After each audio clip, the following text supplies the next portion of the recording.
Hello, my friend. Today I will tell you another long-forgotten legend. Close your eyes and let the magic transport you to Middle-earth. Our journey begins. Long ago, before the War of the Ring, before the world knew him as King Elisar, there lived a young man who traveled under many names. In those days he was called Thorongil, the eagle of the star for his keen eyes and swift hand. Few knew his true heritage, that he was the last heir of Isildur, destined to bear the burdens of a fading age. A destiny is shaped not by waiting, but by walking hard roads. And so it was that the Thorongil found himself summoned to the great halls of Minster. Steward Ethelon, wise and wary, had heard whispers on the southern winds, shadows stirring in the deserts of Harad, ancient and hateful, older even than the tales of men. Strange banners had been seen among the dunes, and merchants spoke of tribes gathering in secret, bound not by kin or kingdom, but by dread. The steward needed a man who could pass unseen, who could win trust or wield steel as needed, who could judge the truth of things hidden. Tangle bowed low and accepted, knowing that this journey would be unlike any he had faced before. Thus began his venture into the burning south, beyond the green fields of Gondor, past the river Harad, into lands where the very earth seemed to thirst for blood. For many days he traveled alone, cloaked in the garb of a wandering swordsman. The land grew harsher, the sun fiercer, the rivers dwindled to trickling threads, and thorny shrubs clutched at his boots.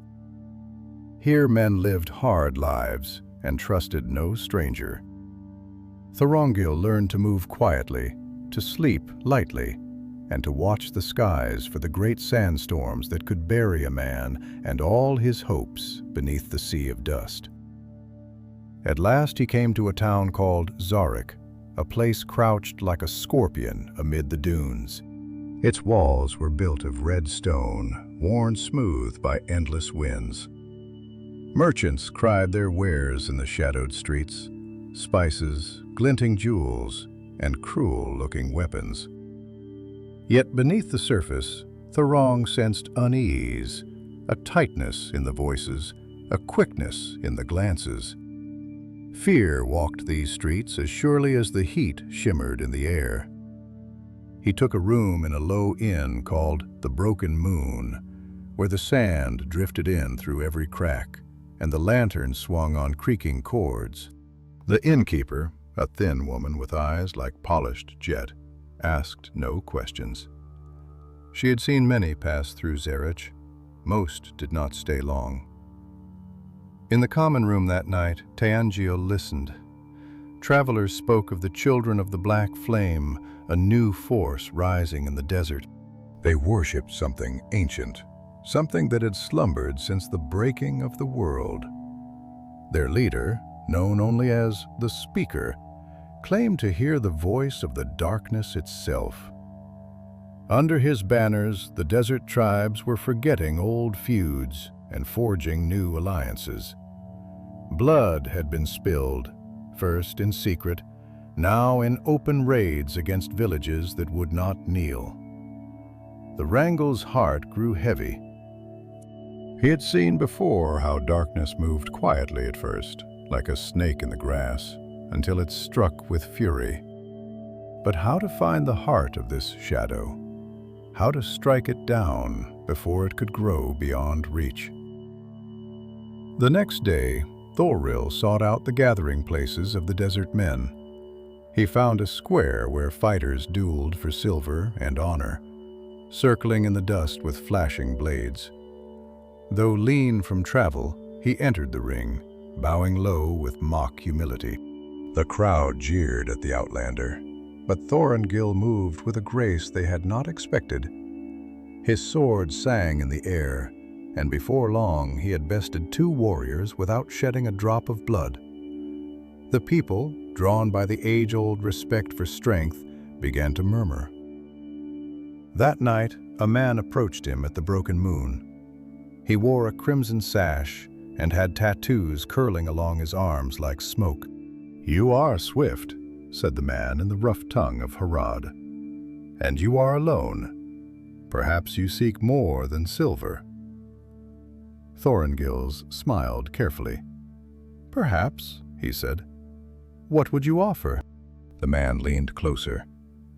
"The speaker seeks men of talent, men who would ride under a new sun where the weak serve and the strong reign." Thorongil nodded, his heart beating slower, colder.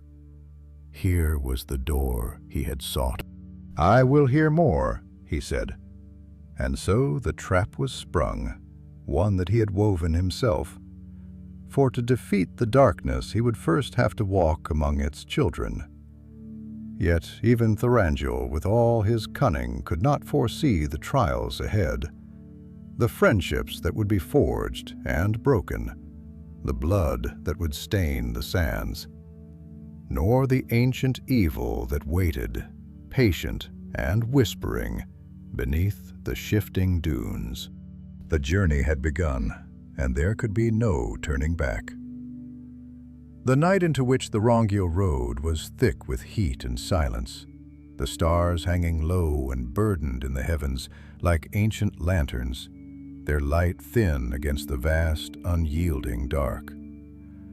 Beyond the broken walls of Xeric, the desert stretched out in waves of bone-white sand and jagged rock, a country fit for dreams and death alike. It was across this waste that the crimson-sashed man who named himself Seabir led him with swift purpose, speaking little and always glancing to the east, as if wary of things unseen. For many hours they traveled, their mounts picking their way across dry ravines and along ridges where the wind had stripped the land to its bare seeness.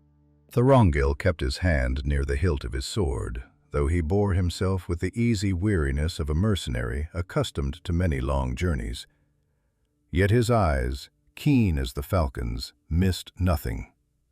The strange carvings half buried in the sand, the fires flickering on distant dunes, the signs of many men moving where once the desert had lain still and empty. At last they crested a ridge, and there below, half swallowed by the earth, sprawled the camp of the Children of the Black Flame. It was no mere cluster of tents, but a settlement carved into the old stone of the desert itself. Walls raised by hands long dead, doorways yawning like broken mouths into the hills. Braziers burned along the paths, casting a lurid glow upon the faces of the warriors who passed to and fro. All marked by the same crimson sign, a stylized flame curling around a black circle. Sabir led him down into the heart of this place, where a great tent, black as pitch and stitched with runes and silver thread, rose among the ruins. There they dismounted, and Sabir spoke a few low words to the guards who stepped aside, their faces hidden behind veils of cloth. Thorongil was ushered within, and the heavy air inside the tent was thick with incense and the faint coppery tang of blood. Deed upon a raised dais was the speaker. He was a man of indeterminate years, neither young nor yet bowed by time, clad in robes of black and red. His skin was dark as oiled wood, and his eyes gleamed with a light that was not kind. In his hands he held a staff topped by a fragment of dark glass shaped into a jagged mirror. And Thorongil knew at once that this was no mere tribal chief, but one who trafficked in older, darker power. "You come seeking strength," said the speaker, his voice a deep, resonant whisper that seemed to coil in the air like smoke. "And strength you shall find, if your heart is true and your blade sharper still." Thorongil bowed low, masking the revulsion that stirred within him. "I have no master," he said. only the will to survive and the hunger for victory. The speaker smiled, though it was a joyless thing. Good. We have need of such men. The old world dies. A new dawn rises, one not bound by the chains of kings and councils. Those who join us will stand at the right hand of the power that shaped the earth. Even as he listened, Thorongil's mind raced. The speaker spoke not merely of conquest, but of something older, something that touched the legends of the elder days, when Morgoth had sundered the world and bent the hearts of men to his will. Was it possible that in these forsaken wastes an echo of that darkness still lingered, gathering strength unseen? "I am yours to command," Thorongil said, his voice steady, though every fiber of his being cried out against the lie. "Where shall I begin?" The speaker's gaze bored into him, weighing, measuring, seeking some weakness. At last, he nodded. "Prove yourself in the trials of the sand. Only those who conquer the desert itself may ride under our banner." Without another word, he gestured, and Sabir led Thorongil out once more into the night. They came to a place where the dunes rose high and steep, their edges sharp as blades. A score of warriors were gathered there, rough men hardened by sun and suffering, and each bore the mark of the black flame. In the center of the ring stood an elder, clad in the simple garb of a desert priest, holding a staff carved with sigils of old power. "You must cross the gauntlet," Zabar murmured, his voice grim. "No water, no weapons. Only your hands, your will, and the grace of the sand." Thorongil nodded without hesitation, though he knew well the peril. Men could die in the gauntlet, swallowed by thirst, slain by beasts, or torn apart by rival aspirants. Yet if he refused, his cover would be forfeit, and worse still, the shadow he hunted would vanish beyond reach. As he stepped forward, the priest marked his brow with a smear of red dust, chanting words in a tongue older than the stones beneath their feet. Then, with a blast of the horn, Thorongil and the others were driven into the dunes like chaff before the wind. The desert closed around him at once, vast and merciless. The stars offered little light, and the sands shifted treacherously underfoot around him. Shadows moved. Other aspirants, some desperate, some cruel, each determined to emerge victorious at whatever cost. The wrong moved with caution, conserving his strength, letting others rush ahead to their doom.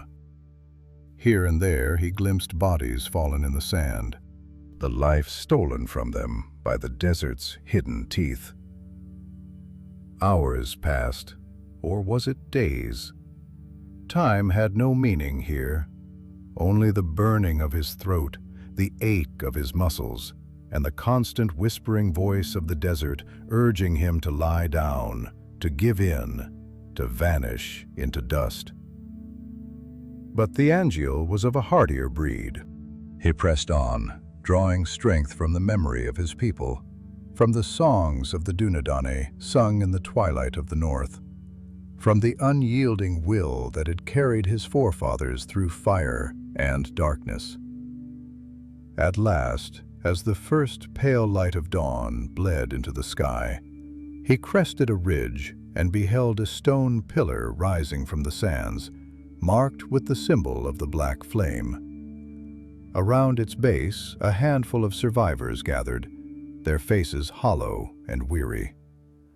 The wrong stumbled forward, every step in agony. But he did not fall. He reached the pillar and laid his hand upon it, claiming his place among the living.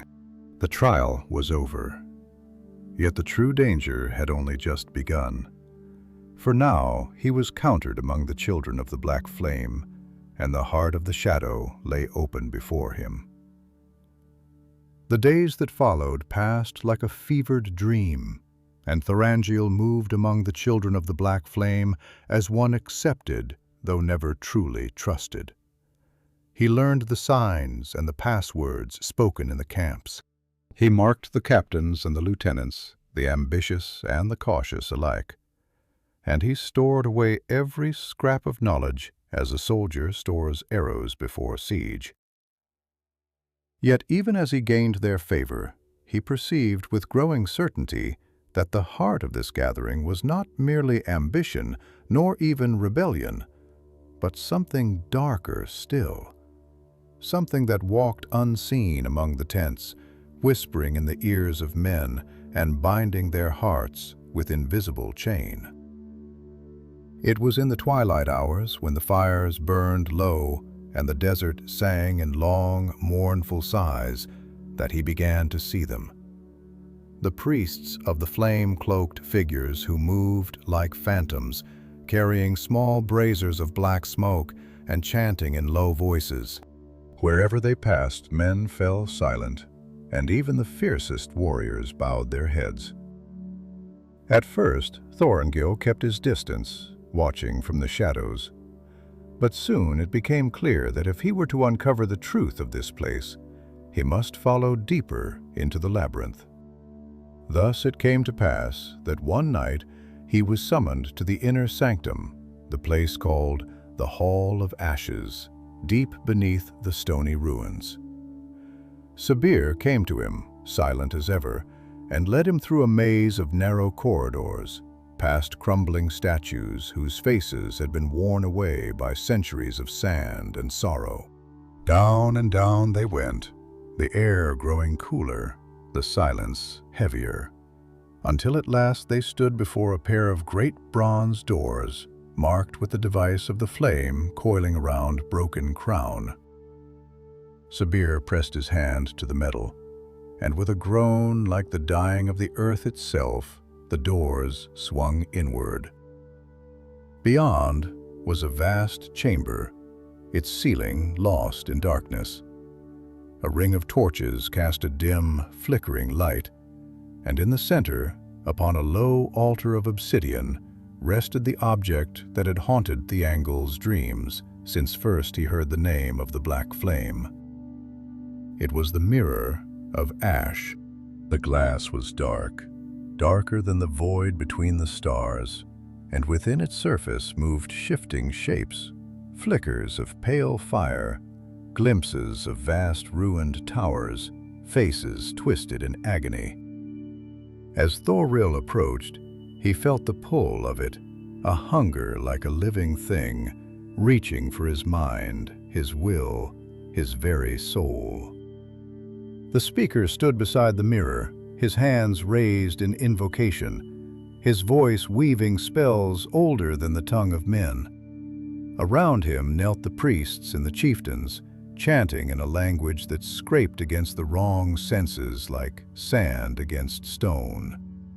He knelt as well, though every instinct within him cried out to flee, to draw his sword and shatter the glass and all its evil in one stroke. But he held himself still, for now was not the time. To strike blindly would be to die in vain, and the darkness would roll on unchecked. The speaker's voice rose higher, and the mirror flared with a sudden blinding light. Shapes leapt forth from it, armies marching under black banners, cities burning beneath a crimson sun, towers falling into the sea. Thorongil saw himself among them, clad in armor black as night, bearing a sword whose blade wept blood, and at his side rode creatures whose names he dared not speak. Twat beaded upon his brow, and for a moment, just a moment, he felt the temptation, the power to command, to conquer, to forge a kingdom that would never fall. Yet in that dark hour, he remembered the words of Eland in the house of Rivendell, spoken long ago under kinder skies. A true king is not he who seizes the world, but he who would give all to preserve it.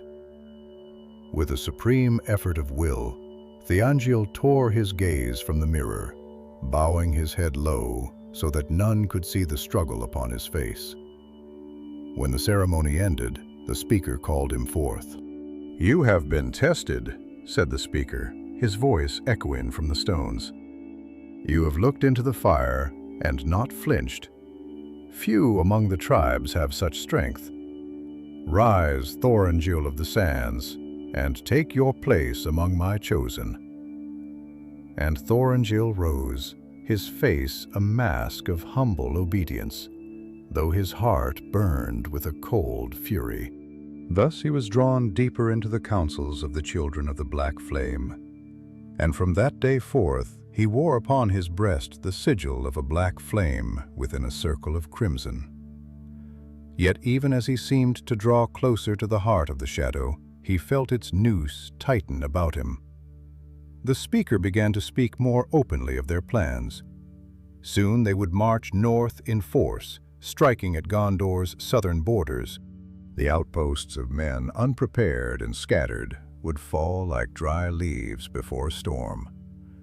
And behind the first wave would come another, greater still. Tribes united not by allegiance, but by fear and the promises of the Black Flame. Thorongil knew then that his time grew short. To strike alone would be madness. Yet to remain among them much longer would be to risk his very soul. He must find allies if any remained. He must light a fire in the desert before the darkness could overtake all. And so, as the sun set over the endless dunes, painting the world in hues of dying gold, Thorongil slipped from the encampment, his steps swift and silent, seeking those few who might yet stand against the coming storm. Little did he know that betrayal was already coiling about him like a serpent, and that before the sun rose again, blood would stain the sands redder than the setting sun. The night was a living thing as Thale slipped between the tense and crumbling walls of the Black Flame's camp. The air hung heavy with the smoke of burning oils and the scent of men who lived too long in the sweat and dust of the desert. Yet the young ranger moved like a shadow among them, unseen and unheard, his cloak gathering the night about him as if he were born of it. His path led him beyond the fire-lit boundaries of the camp and into the open desert, where the stars rained cold and pure, and the whisper of the sand was the only voice. He knew the peril of his course. Sabir's eyes had followed him of late with a hunger not easily hidden, and the priests had marked him with subtle signs, gestures made when they thought him unwatching. The mirror had awakened their suspicion, for few could look upon its dark promises without falling to madness or greed. That the Thorongil had emerged from its gaze unchanged, or so it seemed, was itself a cause for doubt among them. Yet he dared not turn aside. Somewhere beyond the dunes, among the scattered tribes not yet sworn to the Black Flame, hope might still flicker. If he could rouse them, if he could forge a weapon out of their fear and stubborn pride, he might yet shatter the speaker's dreams before they grew into a nightmare that would engulf all of Gondor and beyond. For hours he traveled, the desert stretching endless and pitiless around him. Once he passed an ancient well, its stones worn smooth by 1,000 years of wind, and paused to drink sparingly from its bitter depths. Twice he glimpsed shapes moving in the starlight, jackals perhaps, or men. But he pressed on, knowing that delay could mean death. His mind moved swiftly, piecing together the broken knowledge he had gathered during his weeks among the enemy. Names of chiefs who had resisted, rumors of hidden oases where rebels gathered, hints of old alliances frayed but not yet severed. At length, as the first gray touch of dawn brushed the horizon, he came upon a scattering of tents pitched among a grove of thorn trees, their leaves dry and whispering in the faint breeze. Here, he knew, dwelt the Sauron, a proud and ancient clan that had long defied the tides of conquest. They had no love for Gondor, it was said, but neither would they bow to the speaker's dark promises. Drawing a tattered banner from his pack, a token he had taken from a slain Sauron warrior weeks past, Thorongil approached openly, his hands lifted in peace. The guards who sprang from the shadows bore spears tipped with obsidian, and their faces were hard and distrustful. They spoke harshly in the desert tongue, but Thorongil, who had labored to learn the speech of Harad during his many travels, answered them calmly, naming himself as a free sword who sought the friendship of those not yet lost to the black flame. Suspicion burned in their eyes, but at last they brought him before their chieftain, a gray-bearded man named Malak, whose gaze was as piercing as a hawk's. The uncle spoke plainly, recounting the rise of the speaker, the gathering of the tribes, and the horror he had seen within the Hall of Ashes. He did not plead nor offer bribes, for he knew that such men would despise weakness and deceit. He spoke only the truth, and let it stand bare and unadorned. For a long time Malak was silent, his face unreadable in the growing light. Then at last he rose, leaning heavily on his staff, and spoke. "You are either a fool or a deceiver," he said, his voice rough as stone. "But if what you say is true, then the sands themselves will burn before the black flame is done. My people have endured famine, war, and the betrayal of kings, but we have not bowed our necks yet, and we shall not start now." No, no, no. At his command, the Saver warriors gathered, fierce and swift, armed with curved blades and light shields of hide. Word was sent to other clans, still unbound, messengers riding swift as falcons to carry the tidings across the desert. Thorongil, weary beyond telling, allowed himself a moment's rest, knowing that soon he would need every ounce of his strength. Yet even as hope stirred faintly, trouble was already upon him. That night, as the Sauron prepared their defenses and made ready to march, a rider came out of the darkness, his horse leathered and stumbling. Blood streamed from a gash upon his side, and he gasped out his news before collapsing at Malak's feet. The black flame was moving. A host had been sighted not 5 leagues distant, marching swiftly across the dunes, guided by traitors who knew the hidden ways. Worse still, among them rode beasts not born of the desert. Black wolves larger than horses, and creatures whose shapes defied reason. Thorongil rose at once, his heart grim.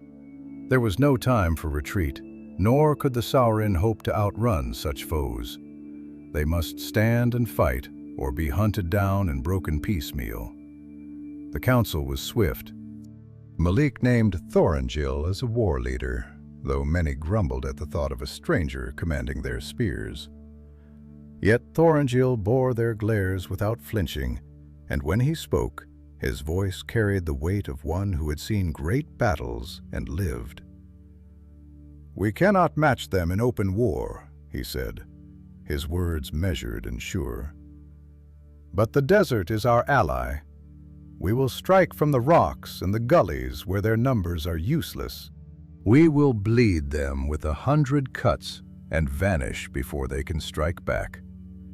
We will turn the sand against them, though it was that they laid their plans beneath the stars, drawing maps in the dust and speaking in low, urgent voices." The Sauron moved swiftly, setting snares, preparing ambushes, and hiding their strength where the dunes swallowed sound and sight. When dawn came, it found the warriors of the Black Flame advancing into a killing ground, their banners bright and terrible against the pale sands. The battle for the soul of the desert had begun. The morning rose with a harsh brilliance, casting the desert in a cruel light that revealed every crevice and every trembling leaf upon the thorn trees. The sands shimmered with false rivers and phantom pools, and the breath of the earth itself seemed to pant beneath the rising heat. Upon this stage of shimmering death, the forces of the black flame marched, their armor gleaming like oil upon water, their banners whipping in the restless wind. At their head rode the speaker's captains, fierce and proud, their eyes searching the barren land for signs of prey, but seeing little and understanding less. Yet the Thorongil and the Sauron knew the ways of the desert, and they moved unseen, slipping from shadow to shadow, their weapons wrapped in cloth to dull their gleam, their faces hidden beneath veils of dust and sand. They lay in wait among the dry gullies and broken stones, where the wind carved hidden paths and the earth offered sudden shelter. The young ranger crouched among them, his keen eyes measuring every movement of the enemy, his heart steady and grim. He knew that the first blow must fall with the weight of a mountain, and that surprise was their greatest ally.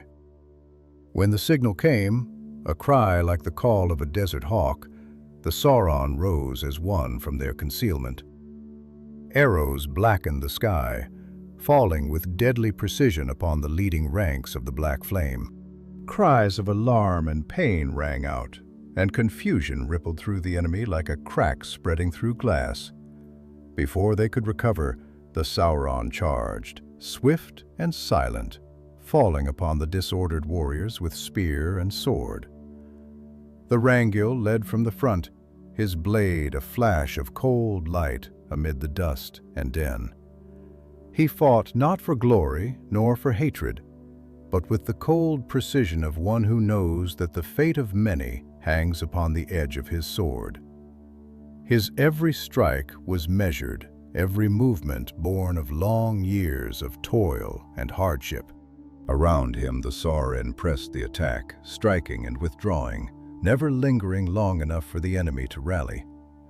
The battle raged through the long hours of the day, surging like a tide across the dunes. 3 times the Black Flame's captains tried to form a shield wall to bring their greater numbers to bear, but each time Thorongil's warriors harried their flanks, breaking their formations with sudden strikes and vanishing before they could be pinned. The desert itself seemed to fight for the siren. The soft sands bogged down the heavy-foot soldiers. The blinding sun stole their strength, and the shifting winds turned their cries for aid into whispered mockeries. Yet the forces of the Black Flame were many, and the Sauron were few. As the day wore on, the Thorongil saw the tide beginning to turn. Fresh enemy troops pushed forward, their ranks less shaken, and among them moved the dark priests, chanting spells that made the very air tremble with hidden power. From the ranks of the enemy came forth creatures twisted by foul arts, jackals with burning eyes, serpents grown to monstrous size, and men whose flesh bore the marks of unclean sorcery. The Wrong rallied his warriors, gathering them upon a ridge crowned with jagged rocks.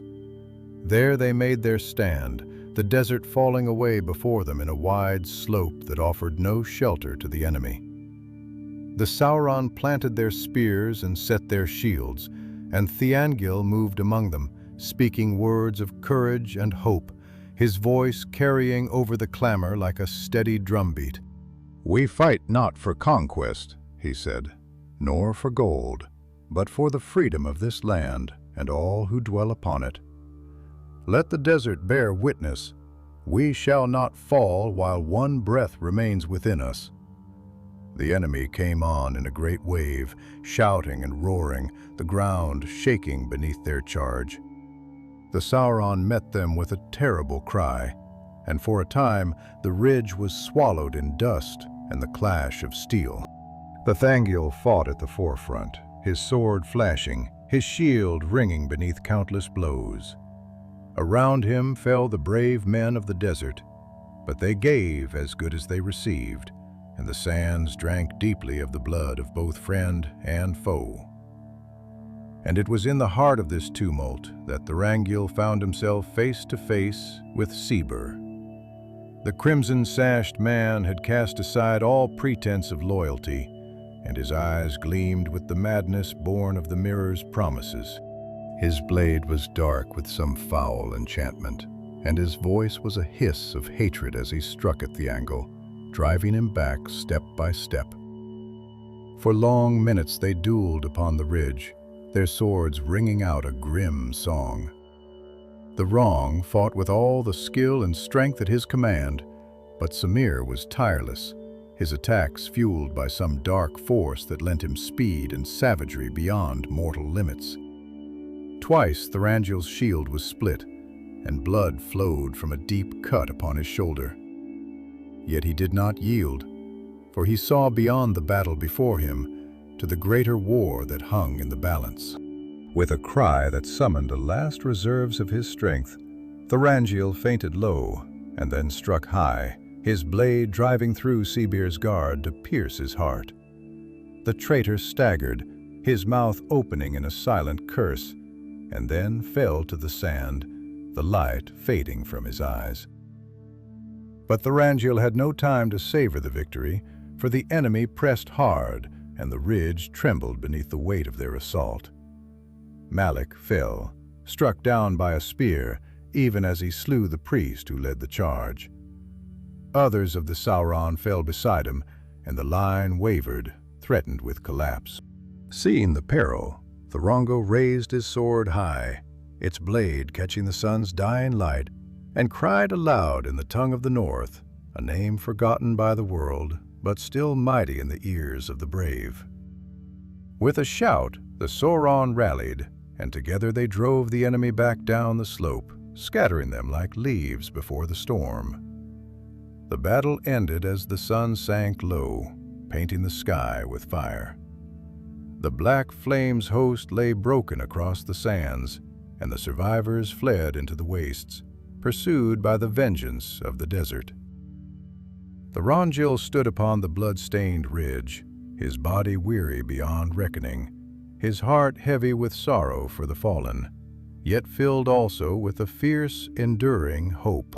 For they had won a great victory that day, and though the war was far from over, a blow had been struck against the darkness that would not be forgotten. As night fell and the stars kindled once more above the silent dunes, Thorong turned his face northward, knowing that his journey was far from ended, and that greater trials yet awaited him beyond the veil of shadow. The night after the battle was a solemn thing, and the desert seemed to sigh beneath the weight of what had passed. Among the wounded and the dead, the Sauron moved with the quiet reverence of a people who had long known the cost of survival. They tended their fallen with songs, low and mournful, songs that spoke of the endless wheel of life and death and the journey of the soul across the vast rivers of the sky. The Thorongil moved among them, offering what comfort he could, binding wounds with rough skill learned upon many battlefields, though no salve could mend the wounds of the heart. At the center of the encampment, by a fire kindled from the thornwood trees, Mick's body was laid out, wrapped in the finest cloth the Saharan possessed. Though grief etched every face, they sang no laments of despair, for they held that the brave did not pass into oblivion, but rose instead among the stars to guard their kin from afar. Thorongil knelt by the bier, bowing his head in silent respect, feeling keenly the loss of the old chief who had trusted him when so many others would have cast him out as a stranger. When at last the rites were complete and the fires burned low, Thorongil gathered the surviving warriors to him. Their number was sorely diminished, and many bore wounds that would mark them for life. Yet in their eyes there burned a fierceness that no enemy could quench. They looked to him now, the stranger from the north, not with suspicion, but with the steady gaze of men who would follow where he led, even unto death.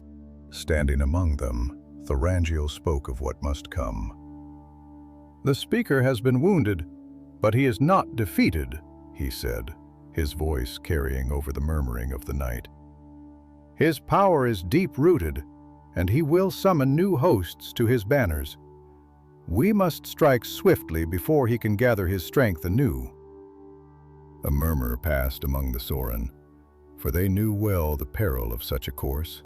Yet none spoke against it, for they understood also that to hesitate now was to invite destruction not only for themselves, but for all who yet lived free beneath the southern stars. Thus it was decided that they would march upon the Hall of Ashes itself to destroy the Mirror of Ash, the heart of the speaker's power. It was a bold plan, fraught with danger, but Thorongil knew it was their only hope. So long as the mirror endured, the speaker's hold upon the tribes would grow ever stronger, feeding upon fear and despair until none could stand against him. The days that followed were a blur of feverish activity. Scouts rode out across the desert, gathering such allies as could be found. Small bands of warriors, rebel tribes that had hidden in the mountains, even outcasts who had been driven from the speaker's ranks for defiance. They came in twos and threes, drawn by tales of the battle at the ridge, and the man who bore the sword of the West into the heart of Harad. Thorongil labored among them without rest, forging a ragged host out of desperate peoples, binding them with oaths of common cause. He taught them the tactics of the North, how to strike from concealment, how to move swiftly across the dunes, how to set ambushes and feints to confuse and divide the enemy. In return, he learned their ways, the songs they sang to the stars, the signs they read in the shifting sands, the secret wells hidden from the maps of men.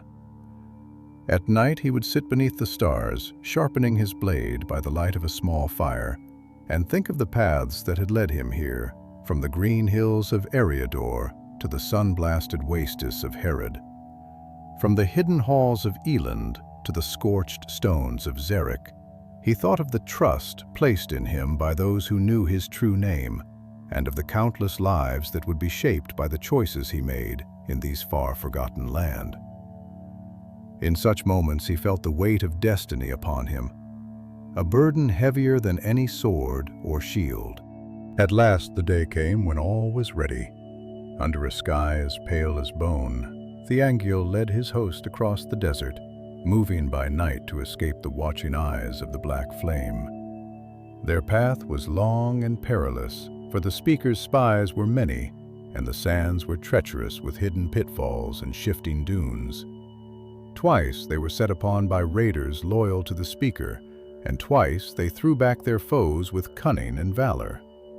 Yet with each skirmish, Thorongil's force grew leaner, the price of their purpose paid in blood and sorrow.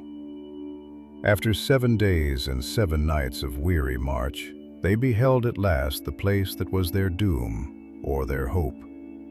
The Hall of Ashes loomed before them, a fortress hewn into a cliff of black stone, its towers twisted and cruel, its gates graven with runes that seemed to writhe in the heat. Smoke rose from its battlements, and the banners of the black flame fluttered above its walls. Thorongil stood upon a ridge, gazing down at the fortress, his cloak whipping about him in the restless wind.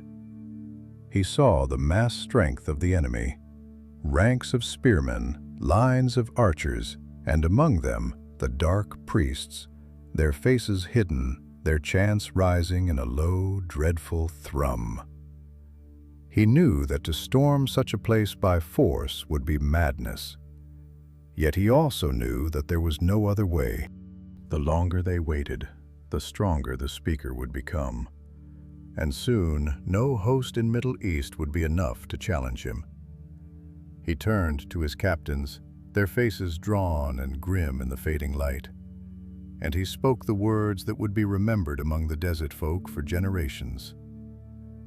"This day we ride not for riches, nor for glory, but for the freedom of all peoples, that no man or woman or child shall live beneath the yoke of darkness. We shall not all return, but let it be said that we did not shrink from the shadow, nor yield the earth to evil without a fight. And so the hosts of the desert, ragged but unbroken, made ready to descend upon the Hall of Ashes, to stake all upon a single throw of fate. As the stars kindled above, and the desert wind howled like a mourning spirit, Thorongil drew his sword and raised it high. And with a great cry, the last charge began. A surge of desperate hope against the gathering night. The charge of the desert host broke upon the black walls of the fortress like a storm upon a reef, fierce and unyielding. The warriors of the Sauron and the free tribes surged forward with cries that echoed among the cliffs, their banners streaming behind them like the tails of comets. Arrows rained down from the battlements in deadly hail, their points glinting in the starlight. But the sons of the desert were swift and nimble, weaving between the shafts with the ease of long practice. Thorongil led them at the forefront, his sword held high, his voice rising above the tumult as he called his warriors to courage. The outermost defenses fell swiftly, overwhelmed by the ferocity of the assault. Watchtowers blazed with fire as the Sauron set them alight, their flames a signal to all who fought that the time of fear was past. Yet the heart of the fortress was a harder thing, and as Thorongil and his warriors pressed inward, the resistance stiffened. From hidden passages and shadowed courtyards came forth the speakers chosen, men clad in black mail and bearing weapons etched with runes of malice. Onward swung the men and women, clad their hooded weapons etched with runes of malice. They fought with a fury born of desperation, and many a brave soul of the desert fell beneath their blades. Thorongil fought as one possessed, his every strike purposeful and deadly. He moved through the chaos like a spirit of vengeance, rallying faltering lines, striking down foes who threatened to break their advance. Yet he knew that strength of arms alone would not win the day. Somewhere within the depths of the fortress lay the mirror of ash, the source of the speaker's unholy power. Until it was destroyed, the battle could be won 100 times and yet lost in the end. Calling to him a small band of his most trusted warriors, Thorongil plunged deeper into the fortress, leaving the main host to hold the gates and outer walls. They moved swiftly through winding corridors and halls heavy with the stench of old smoke and spilled blood. Tapestries hung in tatters, their ancient threads bearing scenes of conquest and dark worship. Statues of forgotten kings, their faces twisted with cruelty, lined the ways, their hollow eyes seeming to follow the intruder's every step. At length they came to a great chamber, its doors wrought of black iron and sealed with symbols that glowed faintly with a sickly light. Here, Thorongil knew, lay the heart of the speaker's power. The doors resisted their efforts, but with axes and the strength of many arms they forced a breach. And within they beheld a sight that chilled even the bravest among them. A mirror of ash stood upon a dais of bone-white stone, its surface roaring with images of terror and ruin. Before it knelt the speaker, his robes cast aside, revealing a form more shadow than flesh. His voice rose in a dreadful chant, summoning power from the depths of the glass, weaving spells that made the very walls of the fortress tremble. Around him danced the priests of the black flame, their bodies contorted in inhuman shapes, their mouths pouring forth words that should not be spoken under the stars of Arda. Aragorn did not hesitate. Crying aloud in the tongue of the north, he led his warriors forward. The clash was terrible. The priests, though foul and twisted, fought with a strength not their own, and the speaker wielded a staff of blackened wood from which leapt bolts of searing fire. Many fell in that grim hall, their lives given without question to the hope of ending the darkness. Thorongil himself faced the speaker, their battle a thing of grim wonder, for the speaker fought not as a man, but as one who had drunk deeply of forbidden power. Twice Thorongil was driven to his knees, his sword cast from his hand by the force of the speaker's assaults. Yet he rose each time, his will unbroken, his heart filled with the memory of all he fought to protect. The white towers of Minster, the green fields of Rohan, the hidden vales of his own people in the north. Drawing forth a dagger from his belt, he sprang forward, even as the speaker raised his staff for a final, killing blow. With a cry that rang out like the shattering of stone, Thorongil drove the blade into the speaker's heart. A great scream rose, a sound that seemed to tear the very fabric of the world, and the mirror of ash shattered into 1,000 shards, each fragment screaming as it fell. A shockwave of dark energy burst forth, hurling Thorongil and his warriors to the ground, extinguishing the torches and plunging the chamber into darkness. For a long moment, there was only silence, broken only by the crackle of dying embers and the soft moans of the wounded. Slowly, Thorongil rose to his feet, his body battered and bleeding, but alive. The speaker's form lay still upon the dais, his body already crumbling to dust as the power that had sustained him fled back into the void.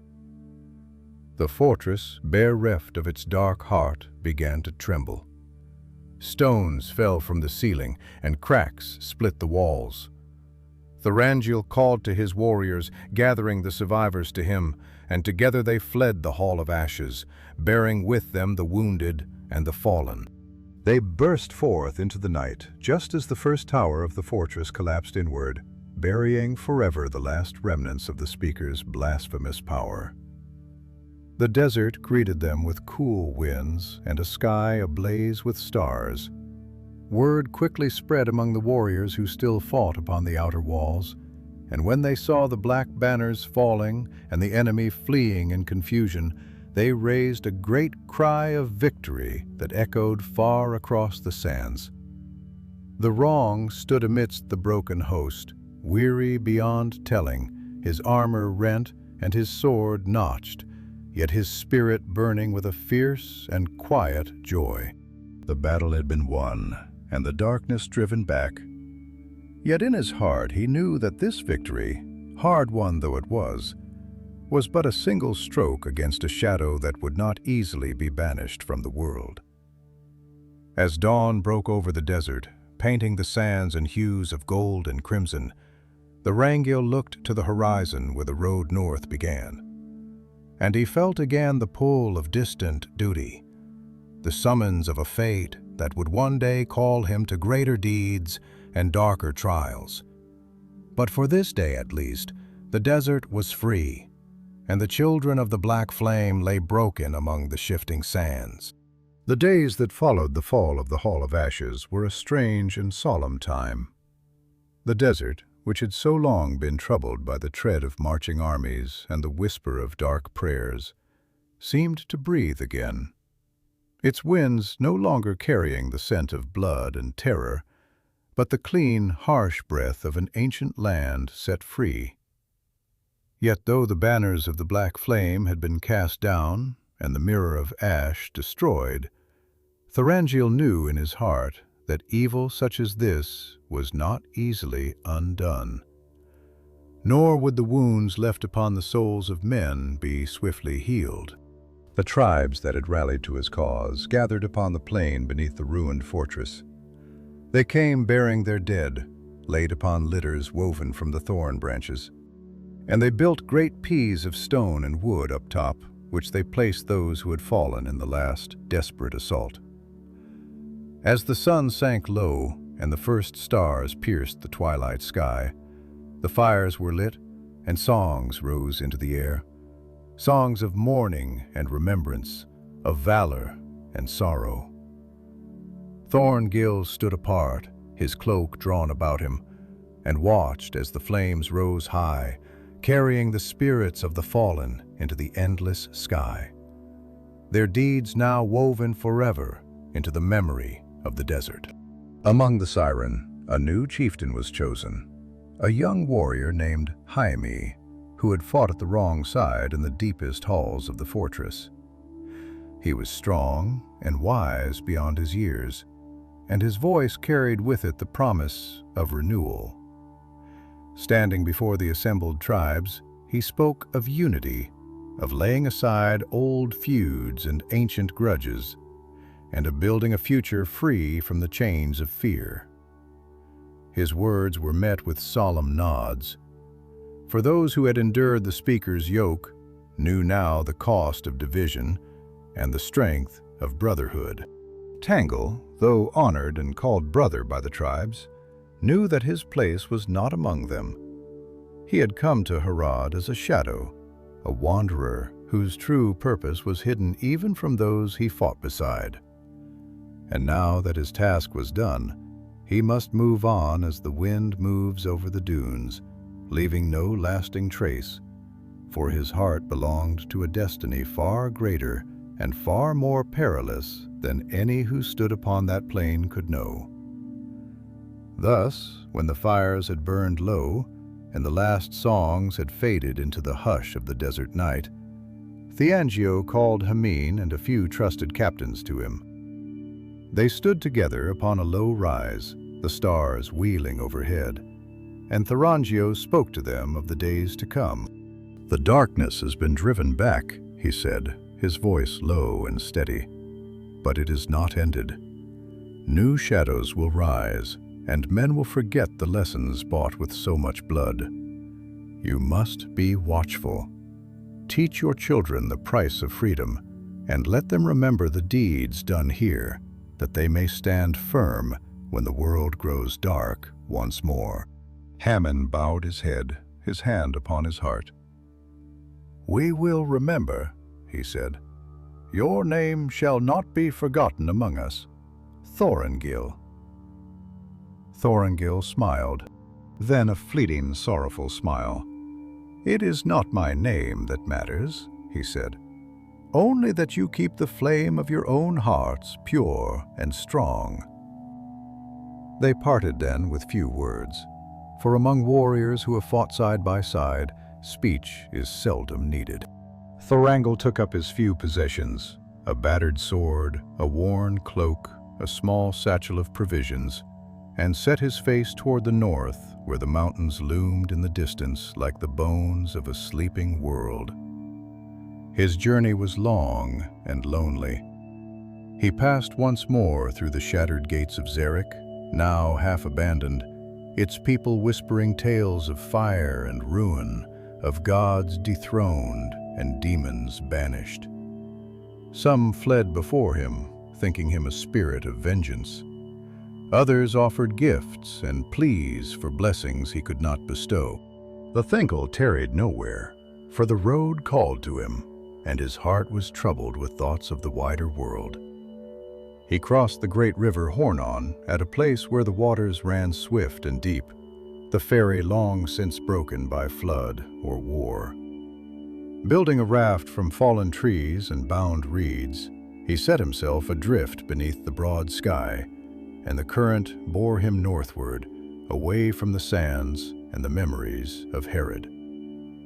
The nights upon the river were strange and silent, the stars peering down like watchful sentinels, and often he would wake in the darkness with a start, the memory of the speaker's voice still echoing in his dreams. At last, the river brought him to the borders of Gondor, where the lands grew green once more, and the air smelled of rain and living earth. There he left the raft behind and took once more to the long road, walking as he had walked so often before, with little to mark him save the light in his gray eyes and the sure strength of his stride. In Minas Tirith, The news of the fall of the Black Flame came long after Thorongil himself had slipped away into the wild. Rumors spread among the lords of Gondor. Tales of a northern captain who had broken the power of Harad with a handful of desert tribes who had fought with the fury of the ancient kings and vanished without seeking reward or title. Some said he was an emissary of the Valor, others a spirit sent by old Elendil himself, but none could say for certain. And those who had known him best kept their own counsel, speaking little of the gray-eyed stranger who had come and gone like a breath upon the wind. And so Thorongil passed into legend, a name spoken in awe among the desert tribes and in quiet wonder in the halls of Gondor. Yet for him the road led ever onward into deeper shadows and greater trials, toward a destiny written in the stars before the world was made. For though the sands of the southern lands were behind him, the long burden of his true calling lay still ahead, and many dark days would yet come before Aragorn, son of Arathorn, would rise at last to claim the crown of the West. The seasons turned as Thorongil journeyed northward, and the breath of the land changed from the dry heat of the southern reaches to the cool winds that rolled down from the hills of Gondor. Yet though the world softened around him, the burden upon his heart remained heavy. For the memory of the Black Flame's evil clung to him like a shadow, and he knew that what he had witnessed in Karat was but one thread in a greater tapestry of darkness that slowly spread its web across the world. His steps led him through lonely places where the grass grew tall, and the stones of ruined watchtowers lay buried in moss. Silent reminders of the long defeat that had worn down the strength of men. In those days, Thorongil kept to the wild, shunning the cities and the courts where the lords of Gondor debated matters of pride and politics. Though the Stewardyon had summoned him more than once, seeking his counsel and his sword, Thorongil delayed his return, for he felt in his heart that there was still work to be done among the forgotten places of the land. The borders of Gondor, though mighty in name, were stretched thin and frayed like an old cloak, and beyond them stirred threats that few dared to name aloud. He wandered the lands along the river Poros, where small villages clung to the banks, and fishermen cast their nets into waters that whispered of ancient griefs. In some places he found peace, brief and bittersweet, a child's laughter among the reeds, a song sung by an old woman weaving by a firelight, the simple joys that defied the creeping darkness. Yet always he moved on, for he knew that peace, once abandoned by vigilance, would wither and die as surely as a flower beneath winter's hand. One evening, as the sun sank into a sea of golden cloud, Thorongil came upon a village that lay half in ruins. The fields were untended, the houses scorched and broken, and the few survivors who remained fled at his approach, mistaking him for a brigand, or worse. From the signs he read upon the ground, the burnt timber, the blackened earth, the marks of many feet, he knew that raiders from Harad had passed this way, emboldened by the chaos that had followed the fall of the Speaker. Though the heart of the Black Flame had been destroyed, its lesser servants still prowled the world, sowing fear and ruin wherever they could. Bangil set himself to the task without hesitation. He repaired what houses he could, gathering the scattered timbers and setting stones back into broken walls. He taught the villages to set watches and to defend themselves with what weapons could be found or fashioned. He stayed among them for a time, not as a lord nor as a hero, but as a fellow laborer and guardian, asking no reward and offering no name beyond what was needed. In the evenings, by the light of the hearth, he would listen to their tales, stories of old kings and forgotten battles, of the stars that sang in the dark when the world was young, and of the dreams that still stirred in the hearts of simple folk. And though he seldom spoke of himself, sometimes he would sing in the soft tongue of the north, songs that carried a sadness as deep as the sea. And those who heard them would fall silent, feeling for a moment the weight of years beyond their reckoning. Yet Thorongil knew that he could not tarry long. The work of healing was slow, and the world's wounds were many. And though he might ease the suffering of one village, the greater struggle called him onward. One morning, before the first light touched the hills, he slipped away, leaving behind only a handful of words carved upon a stone by the river. Be watchful.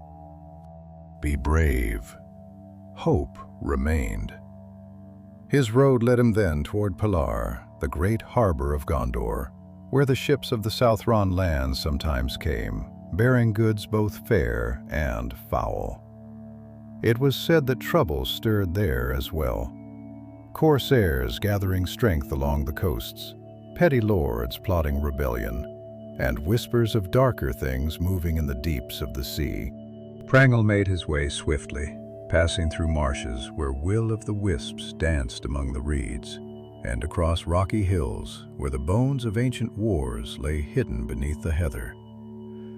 As he came nearer to Pelargir, the scent of salt filled the air, and the cries of gulls echoed across the wide waters. Ships rocked in the harbor, their sails furled and their masts like a forest of dead trees against the morning sky. Thorongil entered the city by the lesser gates, clad in a plain cloak and bearing himself like a simple traveler, for he wished not to draw attention to himself until he had learned what manner of danger festered within those stone walls. The streets of Pelargir were a tangle of narrow alleys and broad market squares, filled with the clamor of merchants hawking their wares, spices from distant lands, silks embroidered with strange sigils, weapons of curious make. Yet beneath the bustle and color, Thorongil sensed a tension like the hush before a storm. Armed men loitered at the corners, their faces hard and watchful, and more than once he glimpsed messengers slipping into shadow doorways, bearing tidings best left unspoken. It was not long before he learned the truth. The captains of the Corsairs, long enemies of Gondor, had begun to make secret alliances with discontented lords within the city, plotting to overthrow the steward's rule and seize Pelargir for themselves. Already the harbors had seen strange ships anchored under cover of night, and men who answered to no banner but their own moved freely through the city. If left unchecked, the rebellion could spread like wildfire, threatening not only Pelargir, but all the southern provinces of Gondor. Thorongil's path was clear. Though he was but one man, he could not turn away. Quietly, he made contact with those who remained loyal to the steward. Shipwrights, captains, old soldiers who had fought in better days. Together they laid their plans, gathering strength in secret, waiting for the moment when they could strike a blow for Gondor before the traitors moved openly. Night after night, Thorongil moved through the hidden places of Pelargir, gathering information, sowing fear among the conspirators, and preparing the city for the battle that would surely come. His name was not spoken aloud, but among those who fought for the White Tree, there grew a whisper that the Northmen had returned, and that where he walked, hope would follow. The days in Pelargir darkened swiftly, though the sun still shone bright upon the white stones of the harbor. It was a darkness of the heart, not of the sky, for fear and suspicion had taken root in the city like creeping ivy upon old walls. Thorongil moved among the folk as a silent watcher, gathering the strands of the hidden web that the Corsairs and their allies had spun. He marked the ships that bore black sails by night. He listened at the taverns where rough men whispered over cups of bitter ale, and he learned the names of those lords whose loyalty to Gondor had withered in the shadow of greed and ambition. It was a grim work and perilous, for the traitors were cunning and swift to silence those who pried too deeply. Twice, Thorongil was pursued through the twisting alleys by knives in the dark, and once he fought upon a rooftop against a Corsair captain whose blade was poisoned. Yet Thorongil prevailed, for his skill was born not of vanity, but of long necessity, and he bore the iron patience of those who knew that a single moment could change the fate of kingdoms. When he judged that the time was ripe, he summoned the loyal captains to a hidden council in the depths of the old shipyards, where the hulls of half-finished vessels loomed like the bones of ancient beasts. By the flickering light of torches, they laid their plans, a swift and sudden strike before the Corsairs could bring their full strength to bear to seize the harbor and burn the black ships where they lay at anchor. The night chosen for the assault was moonless, and a mist crept up from the river, cloaking the city in a heavy shroud. The Thorongil and his men moved like shadows, slipping from street to street, gathering in small bands until the hours struck. Then, with a single cry, the call of a seabird rising above the fog, they fell upon the Corsairs with a fury that braked no delay. The battle was fierce and swift, a storm of blades and fire that raged through the docks and warehouses. Thorongil led the charge himself, striking down the traitor lords who had dared to sell their city for gold and empty promises. The Corsair ships trapped in the harbor were set alight, their sails bursting into flame, and the waters of the Anduin burned red beneath the night sky. Men fought upon the decks as the fire consumed their vessels, and the cries of the dying rose with the smoke. A grim song that carried far out to sea. Amid the chaos, Thorongil sought the flagship of the Corsair fleet, a great black galley whose prow was carved in the likeness of a serpent. He fought his way across the docks, gathering a handful of loyal men to him, and together they boarded the vessel, even as the flames crept higher. On the deck they found the Corsair admiral, a great brute of a man clad in dark mail, his face twisted with rage and fear. They met in a clash of steel beneath the burning stars, a battle fierce and terrible, for the admiral was a mighty warrior and fought with the desperation of one who sees his doom before him. Long they battled, and the galley rocked upon the waters as fire gnawed at its timbers. At last, with a final mighty blow, the wrong cast down his foe, and the Corsair fell with a cry, vanishing into the flames in the deep. Without pause, the wrong turned and gave the signal to his men, and together they set the last of the charges prepared in secret. Barrels of oil and powder hidden within the hold. They leapt from the ship even as it shuddered and roared, and the flagship of the Corsairs was torn apart in a blossom of fire that lit the night brighter than day. Thus ended the power of the Corsairs in Pelargir, and the city was saved from betrayal and ruin. Yet the Thorongil did not linger to receive the praise of the people. Even as the first light of dawn touched the river, he slipped away, leaving only a message for the steward, a warning that though the threat from Harad and the southern seas was blunted, greater dangers yet loomed beyond the borders of Gondor. The lords of the city sought him in vain, and many marveled at the mystery of the northern captain, who would come like a tempest and vanished like the mist. Songs were made of the burning of the Black Fleet, and the name of Thorongil was spoken with awe upon the lips of mariners and soldiers alike. Yet few knew the true heart of the man they praised, nor guessed at the burdens he bore. For Thorongil was not a man who sought fame, nor was he content to rest while shadows gathered beyond the sight of common folk. His path lay ever onward into deeper perils and darker places, where the hope of men flickered like a candle before the storm. He bore with him the knowledge that evil, though cast down for a time, would rise again, and that the true battle for the world's fate was yet to come. Thus, alone and unheralded, Thorong passed from Pelargir into the wild, turning his steps eastward, where rumors spoke of darker stirrings. Whispers of nameless servants of Sauron gathering strength in the lands of near Harad, of dark towers rising beyond the southern deserts, of black banners unfurled beneath a sickle moon. And though the road was perilous and the end far beyond sight, he did not falter, for the blood of kings ran in his veins, and the memory of the First Age burned still in his heart. Beyond the mountains and the deserts, beyond the rivers and the fields of battle, his destiny awaited. A destiny of sword and sorrow, of hope and sacrifice. And Thorongil, known to few and destined to be known to all, walked steadily toward it. As the stars wheeled overhead and the world turned slowly beneath his feet, the eastern road was long and treacherous, winding through barren hills and forgotten vales where few dared to tread. Thorongil passed through lands where the bones of old battles lay bleaching under the open sky, and where the names of kings and heroes had long since faded from the lips of men.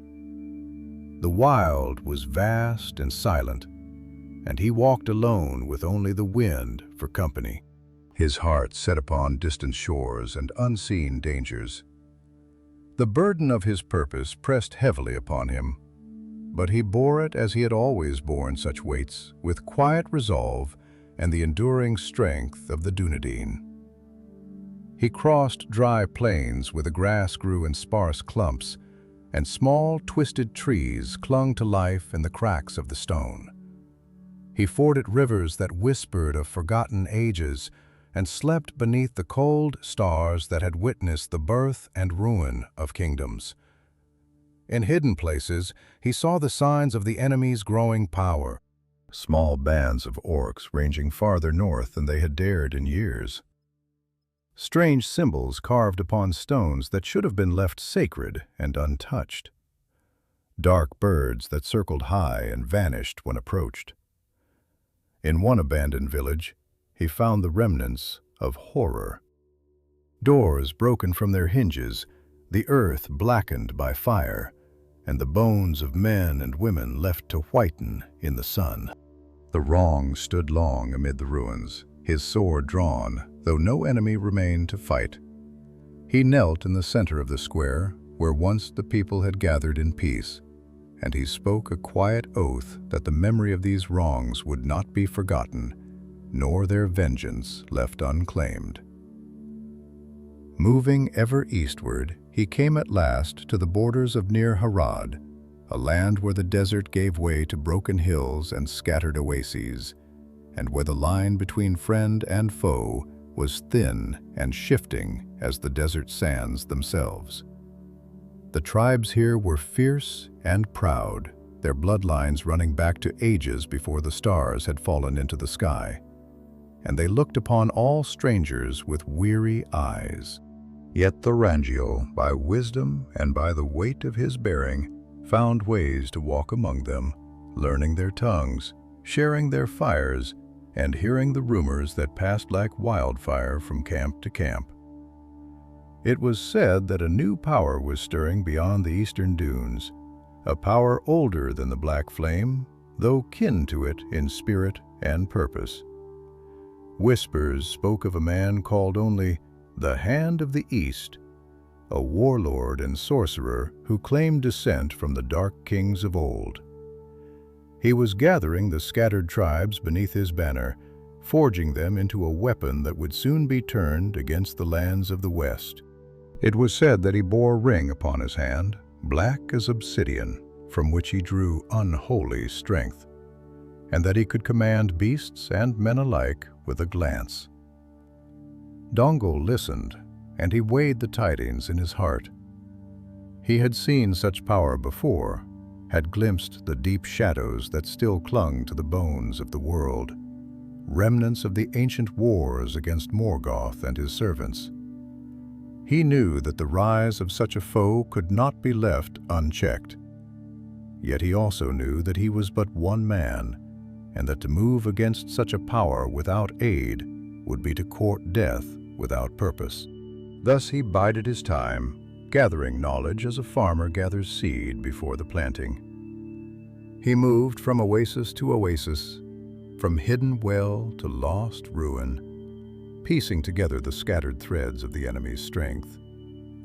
He learned the names of the chieftains who had bent the knee to the hand of the East, and those who still held to their freedom with bloody fists. He saw the mustering of armies in secret valleys, the forging of weapons in the night, and the dark banners stitched with ancient sigils of fear. Yet amid the gloom, he found also hope. There were still those who remembered the old ways, who spoke the names of the valor with reverence, and who would not yield to darkness no matter the cost. In quiet councils beneath the stars, the angels spoke to them of alliance and resistance, of the long fight that lay ahead. Some listened and gave their oaths. Others hesitated, torn between fear and pride. But all felt the stirring of a power greater than any sorcery. The power of hope rekindled. One night, as he rested beneath the twisted branches of a lone tree upon a rocky hill, Thorongil dreamt. In his dream, he stood upon a vast plain under a blackened sky, and before him loomed a tower of shadow, its spires clawing at the heavens. From its windows streamed a darkness that flowed like smoke. And within that darkness, he saw countless faces, men, women, and children. Their eyes hollow, their hands outstretched in silent pleading. And from the summit of the tower, a voice called out, not in words, but in a terrible hunger that sought to devour all light, all hope, all life. Thorongil awoke with a start, the dream lingering in his mind like a bitter taste. He knew that it was no common dream, but a vision sent by powers he scarcely understood, a warning and a summons alike. He rose and girded himself, checking the blade at his side and the bow slung across his back. His path was clear now. He would not turn aside nor rest until he had done all that could be done to thwart the rising of this new shadow. And so, beneath the sky, heavy with stars and silence, the wrong set forth once more, his figure small against the immensity of the wild, but his will burning with a light that not even the deepest darkness could extinguish. The days that followed were hard and bitter, for Thorongil pressed ever deeper into the lands ruled by the shadow of the hand of the East. The sun burned with a cruel brightness by day, and the cold of the desert nights cut to the bone. Yet he did not falter. He crossed lonely wastes where the dunes whispered secrets to the wind, and he traversed rocky defiles where ancient stones stood like forgotten sentinels. Wherever he passed, he saw the signs of the hand's growing dominion. Caravans raided and left broken upon the sands, watchfires upon distant hills where dark banners flew, and villages where the people, hollow-eyed and silent, had already bent their knees in fear. At last, after many weary leagues, Thorongil came to a place that the desert folk called Carnathra, the Red Hollow, a hidden valley veiled by steep cliffs and guarded by enchantments of old.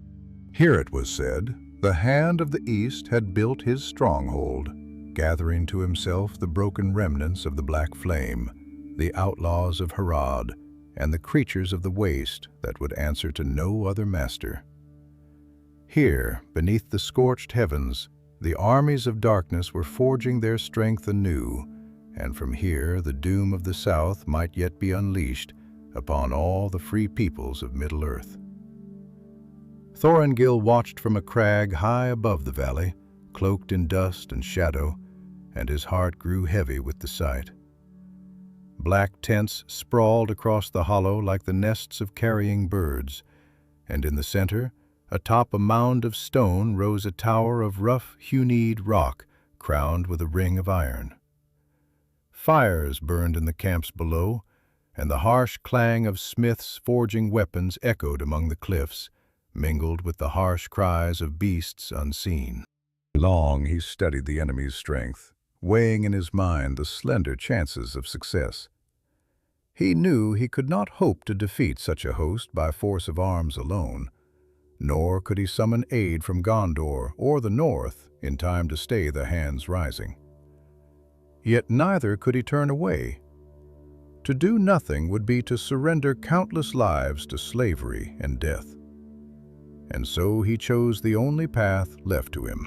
He would strike at the head of the serpent, trusting in stealth and in the strength of his own hand, as he had done many times before. Under the cloak of night, Thorongil descended into the valley, moving like a shade among the rocks. He avoided the main encampments, slipping between centuries and weaving through the shadows with the skill of one long practiced in the ways of the wild.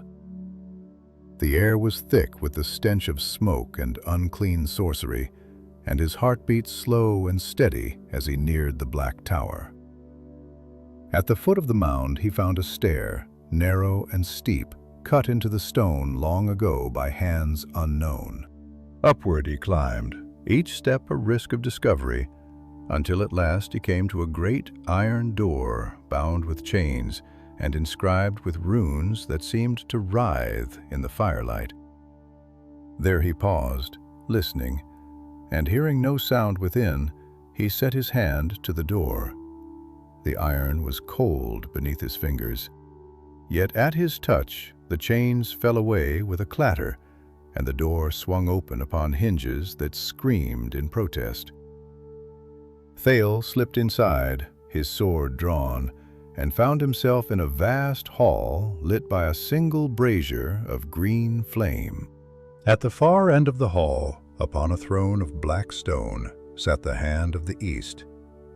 He was a tall man, clad in armor wrought of iron and gold, and his face was hidden behind a mask carved to resemble a snarling beast.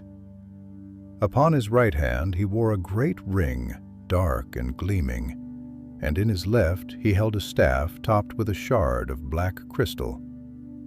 His eyes, visible through the slits of the mask, burned with a light that was not of this world. For a moment there was silence, and then the Hand spoke, his voice deep and mocking. "You have come far, Thorongil of the North. Did you think to slay me with steel and courage alone?" Thorongil said nothing, for he knew that words would serve him little here. He raised his sword and advanced, and the Hand rose from his throne, casting aside his staff and drawing a long curved blade that glowed with a fell light. Their battle was fierce and terrible, a clash of light and shadow beneath the stone vaults of the tower. The Hand was a mighty foe, stronger than any mortal man, and his ring lent him speed and power beyond the bounds of nature. Thorongil fought with all the skill of his lineage, recalling the lessons of Rivendell, the hard teachings of the wilds, and the bitter trials of many wars. 3 times they clashed, and 3 times Thale was driven back, the air singing with the force of the Hand's blows. Yet he did not yield, and with each pass he learned more of his enemy, the slight favoring of the left side, the overreach of the right arm when striking high. At last, when the Hand raised his sword for a killing blow, Thorongil fainted low and struck upward, driving his blade beneath the breastplate and into the Hand's heart. A terrible cry rang out, and the black ring upon the Hand's finger shattered, sending shards of darkness spinning into the air. The Hand fell to his knees, his sword clattering from his grasp, and the green flame of the brazier flickered and died.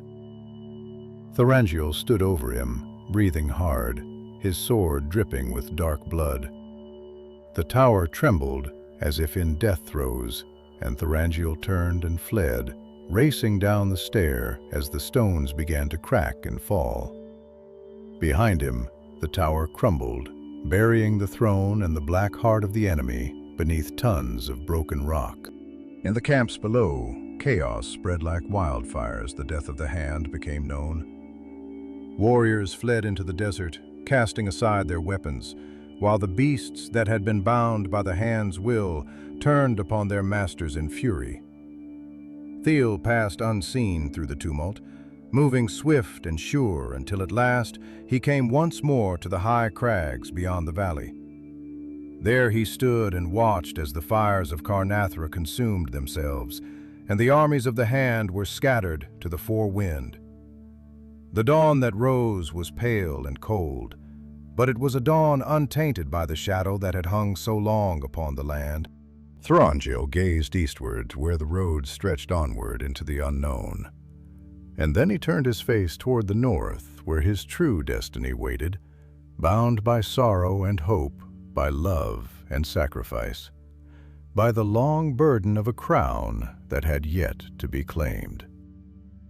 Thus ended the tale of Thorongil's journey into the southern sands, a tale little known among the great histories, but without which the future victories of the West might never have been won.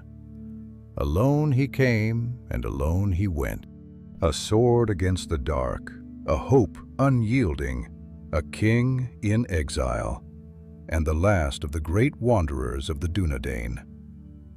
And in the silence of the desert, where the stones still remembered the tread of ancient feet, and the wind sang of battles long past, the name of Thorongil lived on, carried from generation to generation, a whisper of the man who had fought and bled in the shadows, that the world might yet see the light of a new day.